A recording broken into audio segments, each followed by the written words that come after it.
Фудбалскиот клуб Детонит Плачковица веќе испише историја со резултатите кои ги постигна оваа надпреварувачка сезона, откако тимот направи скор од 11 победи на 11 одиграни надпревари на домашен терен со постигнати 24 поголици без ниту еден примен погодок. Статистика која е навистина за секоја почит како тоа екипата на Иван Вардиновски настапува на домашен терен. Детонит Плачковица повеќе од јасно дека ќе игра бараж за влез во првата македонска фудбалска лига, што ќе биде најголем успех во историјата на радовишкиот фудбал. Ланското пето место во втората лига беше мотив оваа сезона да се напаѓаат местата за прва лига, што и се потврди. Во Радовиш многу фаворити ја загубија главата.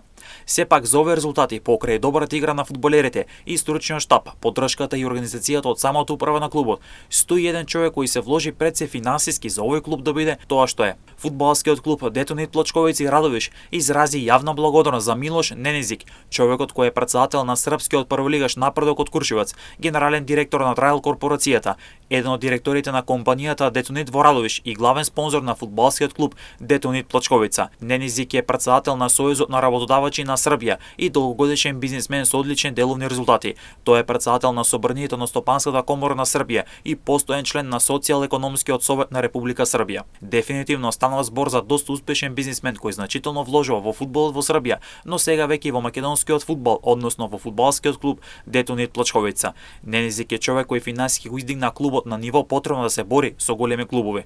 Градскиот стадион во Радовиш добива и помошен терен, кој веќе се финишира и оваа недела телевизија М-нет ексклузивно ќе ви го представи овој проект на Радовишкиот второлигаш, со што значително ќе се подобри инфраструктурата на градскиот стадион во Радовиш, а во најава се и други проекти околу овој стадион. Овој помошен терен со вештачка трева е донација од компанијата Детонит од Радовиш.